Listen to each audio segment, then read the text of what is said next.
There have been rumors that the US and Russia would be teaming up to build a lunar base.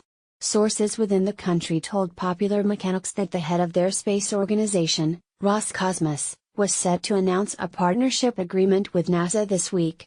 Now, Roscosmos and NASA have both released statements stating the two countries shared common vision for human exploration.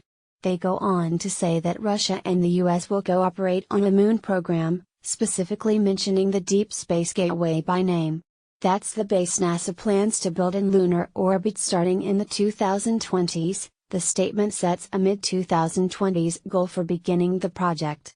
The release also mentions that other international partners are considering signing on to the lunar base. Roscosmos' statement also outlines a rough plan to create a set of international technical standards for the lunar space station and beyond. Specifically, both docking ports and life support systems will be based on Russian design. After all, they have a lot more experience running a space station, and the current life support systems aboard the ISS are in the Russian section, Zvezda. Right now, the ISS has different ports for the multiple vehicles that dock with it. The Russian Soyuz capsule uses a different style docking port than the Space Shuttle did. The Americans had to install adapters to convert shuttle docking ports and allow private craft like SpaceX's Dragon to connect with them.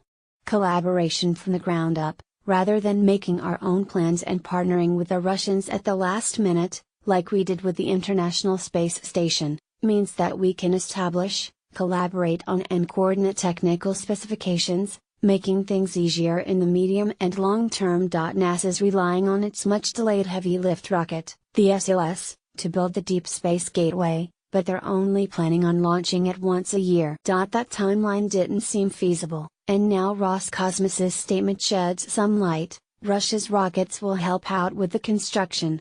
Both agencies, as well as other ISS partners, are tasking their countries' respective industry partners with creating concept studies of what the gateway might look like. This is a big deal for many reasons. Working together, despite political tensions, means that our countries are less likely to descend into outright hostilities. Additionally, NASA's aims have been somewhat unclear for a long time. They laid out ambitious goals without a clear plan on how they were going to achieve them, and without the budget to support them. Since then, the organization has slowly been scaling back. But now, with international agreements of cooperation, it looks like the Deep Space Gateway will happen. And because we have international partners, Congress will be less likely to cancel the project. After all, that's how the International Space Station scraped by with just one vote.